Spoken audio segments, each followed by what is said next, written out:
La literatura es una flor imperecedera, es decir, una flor artificial. La acción desaparece en su perecimiento, con su perecimiento. Combinar acción y arte, es decir, ambas flores. Arte y acción es una polaridad que debe de abrazarse, tal como si fuera una. Aquí lo habíamos dejado. En mis reflexiones personales sobre el libro de Yukio Mishima, el acero, el sol y el acero. Bueno, pues en esta reflexión más o menos él nos da a entender, relaciona el arte con la expresión literaria, con la palabra, mientras que la acción es algo que, al igual que la presencia de cada ser humano en este mundo compartido, algo que tiene un fin, algo que es sellado por la muerte. Entonces se trata de combinar ambas cosas, esa flor imperecedera que es el artificio. El artificio es el arte que es ficción, la ficción hecha arte, artificio. Combinar esa flor perecedera con la otra flor que es la acción. Eh, La muerte del artista retenido por el arte, segregado de la acción, es la muerte de quien jamás ha vivido.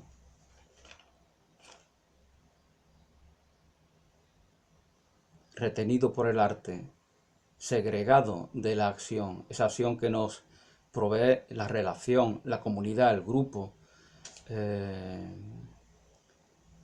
la realidad compartida con respecto a la cual tenemos una pertenencia, de la cual no podemos segregarnos.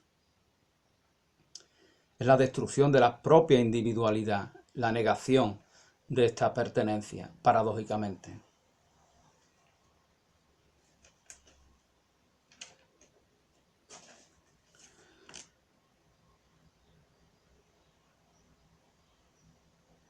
Bueno, comenta el escritor japonés que le acecha el aburrimiento que compensa con lucha y desafío. Le acecha el aburrimiento. Él se ve, como había comentado en algún vídeo anterior, si no recuerdo mal, se ve en una ventana, en una actitud pasiva, contemplando la realidad y pensando a la expectativa de que el mundo cambie. Entonces se hace consciente de que algo está mal. Si estamos a la expectativa de que el mundo cambie, es porque estamos evadiendo nuestra propia responsabilidad. Estamos ya cultivando una actitud victimista. Estamos ya entregados a la pasividad. Entonces esa pasividad de estar a la expectativa de que lo que está allá afuera cambie, se compensa con acción, se compensa con actividad, con lucha, con desafío.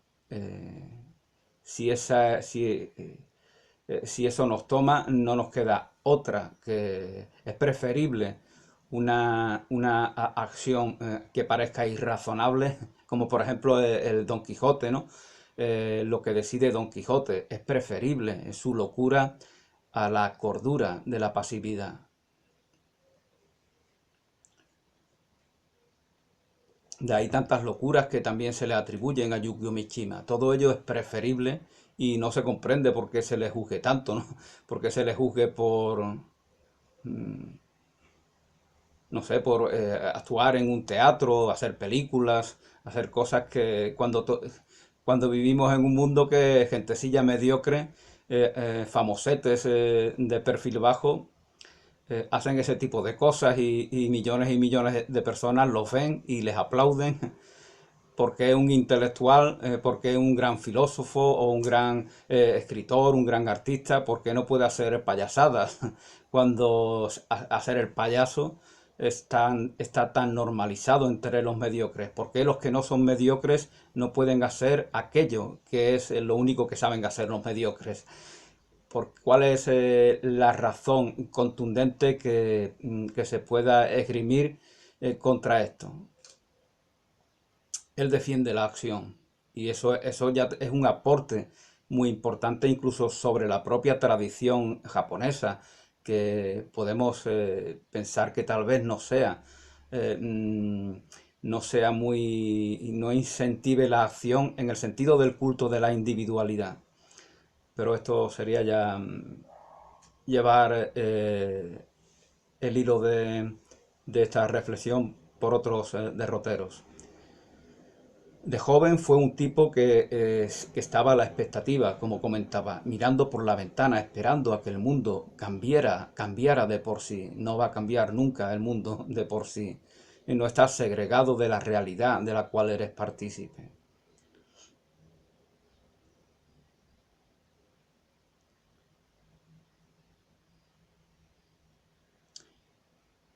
También apunta a esa susceptibilidad irresistible, esa juventud decadente, que está implícita en esa actitud pasiva. El aburrimiento, este aburrimiento nos recuerda ese aburrimiento del cual habla Byung-Chul Han en alguno de sus libros, ese aburrimiento que es hartazgo, hartura, está harto ya uno de todo, y ese sentimiento de estar completamente hastiado de la realidad en la que vive y con la que interactúa es un detonante que nos hace, que incita a que nos transformemos, a que tomemos nuevos caminos.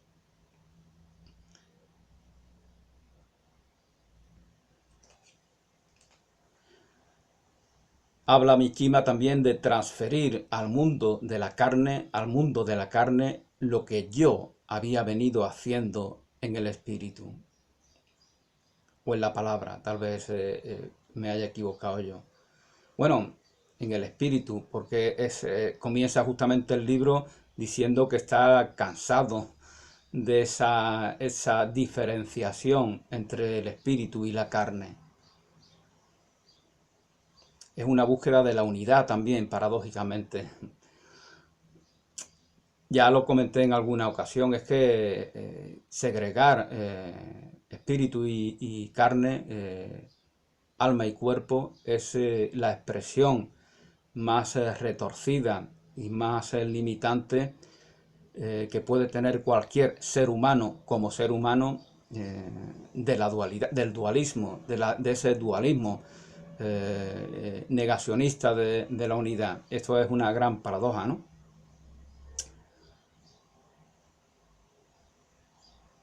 Transferir al mundo de la carne, encarnar, tal como Jesús de Nazaret, el Maestro Jesús, encarna la belleza, la pureza, la santidad en su propia persona, en su vida y en su obra.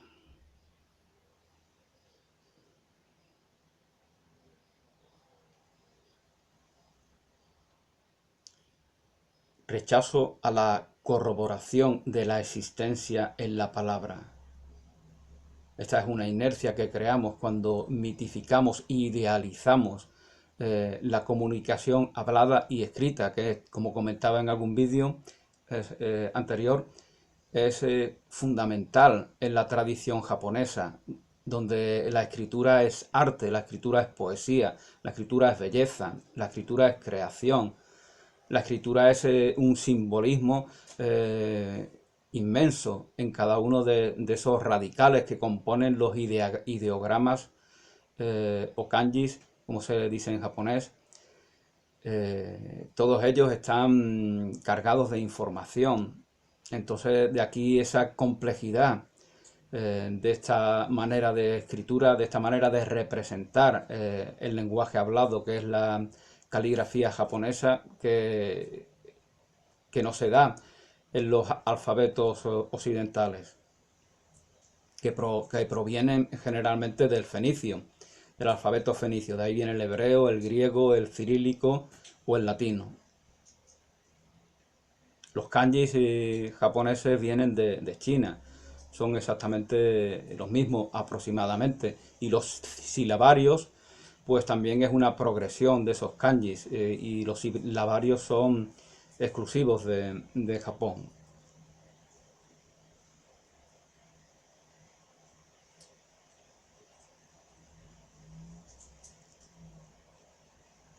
Si cortas la manzana y expones el núcleo a la luz, este se pudre y muere. Es una comparación que hace. Esa pureza del espíritu no puede exponerse, como no podemos ver a Dios cara a cara, no como se nos dice en tantos textos sagrados, incluido la Biblia, porque eso es la pureza, la santidad. Eh, Necesitamos un cuerpo, necesitamos la palabra y la carne para comunicarnos, para expresarnos, para realizarnos en esta realidad compartida, en esta realidad de encarnación. Porque ese reino del Espíritu, parafraseando al Maestro Jesús, no es de este mundo. Por lo tanto, ese Espíritu, con su grandeza, con su poder, con su intensidad, no puede exponerse en su desnudez en este mundo. Como no puede exponerse el núcleo de la manzana, que se pudre cuando se le corta. Es preciso la presencia de un enemigo hipotético exterior. Progresamos, amad a vuestros enemigos, decía Jesús. Enemigo hipotético. Necesitamos interactuar con nuestros semejantes, para que se dé para que se dé ese detonante que permite que se encarne todo nuestro potencial, se lleve a la palabra y se lleve a la carne, y se lleve al músculo, se lleve al cuerpo. Es preciso la presencia de un hipotético enemigo exterior. Ello nos recuerda la muerte. La muerte, viva la muerte, que decía Millán Astray en esa famosa escena de la historia de nuestro país, de España. Viva la muerte, muera la inteligencia, eso decía. Pero claro, Millán Astray tradujo un libro cuyo nombre no recuerdo, que hablaba de la tradición samurái, del código samurái, de estos guerreros japoneses, y seguramente lo traduciría del francés, evidentemente. Y viva la muerte, viva la muerte quiere decir que la muerte está viva, que la muerte es parte de la vida, eso es lo que quiere decir. El propio Unamuno, paradójicamente, alguien comentaba en algún artículo que leí hace algún tiempo, que Unamuno dice lo mismo que dice Millán Astray ante el que se confronta. Había dicho lo mismo. Unamuno dice viva la muerte. La muerte es la imagen del Señor que agoniza en la cruz y que fallece. Y ello nos recuerda una verdad que está inmanente en nuestra experiencia vital en este mundo, donde se da el sufrimiento, donde se da la agonía, donde se da la muerte. Por lo tanto, la muerte es algo también cotidiano, todo va muriendo, todo va acabando, y por lo tanto hay que aceptar esa realidad. Nuestras células se mueren y se regeneran. Los ciclos de la vida precisan de la muerte. En muchas religiones hay un dios de la muerte, de la destrucción, que juega su rol en armonía con el dios de la creación.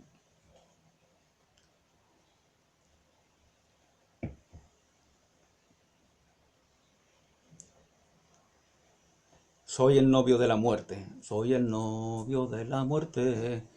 Ese es el himno que cantaban y siguen cantando los legionarios, ¿no? Aunque yo haya hecho mucha mofa de esto y que hasta he escrito poemas burlándome más que de los legionarios, de aquellos que idolatran, ¿no? Toda esa todo lo bélico, de manera, desde mi punto de vista, inconsciente, en el sentido de que olvidan toda la crueldad, toda la consecuencia sangrienta que tiene para millones de personas, que tiene y ha tenido durante la historia, ¿no? Pero lo que quiere decir este himno no es que busquen casarse con la muerte, sino que son siempre el novio de la muerte. Siempre están en relación de la muerte. La muerte siempre está aquí. La muerte nos puede llegar en cualquier momento. No significa que la debamos desear. Hay que amar la vida. Esto decía algún maestro samurái y que era malinterpretado. Se nos dice en el Hagakure, del cual hablé, este libro que tanto gustaba a Yukio Mishima, se nos dice que se malinterpretaba ese maestro porque había dicho entre la vida y la muerte, en una situación de conflicto hay que elegir vivir. Entonces se la había malinterpretado, pero elegimos vivir y de esa manera seguimos siendo el novio de la muerte. Eh, no puedes decidir, eso es puro egoísmo, pura vanidad, pura frivolidad. No puedes querer morir. Ser el novio de la muerte es una conciencia de que la muerte forma parte de la vida, en esta realidad en la cual estamos encarnados. Dice también otra canción legionaria: la muerte no es el final. La muerte no es el final. Por lo tanto, para entenderlo uno hay que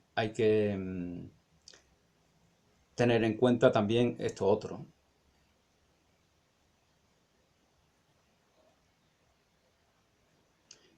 Las palabras estaban ligadas a mi instinto de supervivencia. Eso dice Yukio Mishima.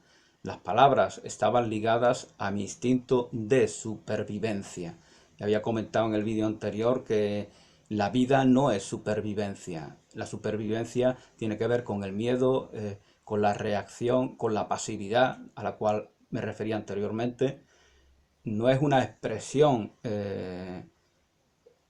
natural de la vida. No es esa encarnación del potencial del espíritu en la carne y en la palabra. La supervivencia no es eso.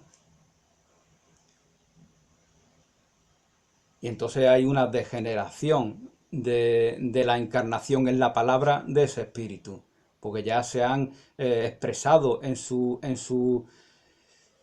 modo más pobre, que es el de supervivencia. Las palabras estaban ligadas a mi instinto de supervivencia, porque esto es como una biografía de Yukio Mishima, donde es una confesión, donde nos dice cómo se ha engañado a sí mismo, mitificando la palabra, desechando el cuerpo, pervirtiendo la expresión del espíritu en la palabra, hasta que definitivamente toma conciencia de ello y puede transformar esa palabra, dignificando y nuevamente el valor del músculo, del cuerpo, de la carne. Las palabras estaban ligadas a mis instintos de supervivencia. Ellas me llevan a la muerte por envejecimiento. Ellas me llevan a la muerte por envejecimiento. Envejecemos porque no encarnamos esa pureza, envejecemos en el peor de los sentidos. Otra cosa es la vejez como periodo inmanente en la experiencia vital de cualquier ser humano. Envejecemos en el sentido de, en estas ancianidades tan extensas, tan enfermizas, que podemos ver en tantos países de Europa, ¿no? Cuando uno enferma, está, tiene 57 años y está, pasa 20 años y está el tío, está igual el tío, 20, 30 años enfermo, 20, 30 años y se ve como algo normal. Incluso se usa todavía escucho gente decir cosas como, no, es que Dios, soy un hombre bueno y Dios pues me envía todas estas pruebas, esta enfermedad, y tú, mira, tú estás sano así. Señal, la salud, el hombre sano es indicio de que la divinidad no nos elige. En cambio, el hombre enfermo es que ha sido elegido por el Señor, que es ahí con su barba, sentado en una nube.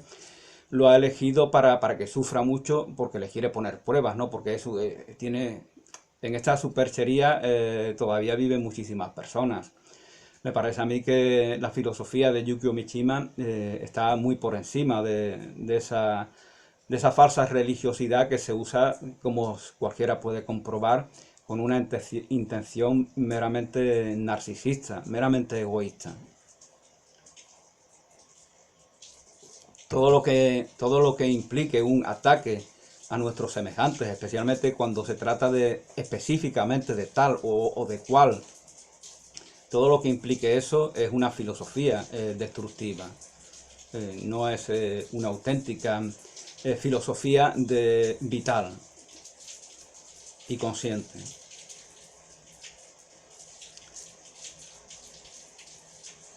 Los hombres pierden su virilidad exponiendo su rostro cansado y repleto de las tensiones de la jornada previa a la luminosidad del sol naciente. De esto había hablado ya anteriormente y de momento lo voy a dejar aquí y ya seguiré con esta obra de Yukio Mishima comentando esta filmación y lo que queda del libro. Gracias y hasta una nueva oportunidad.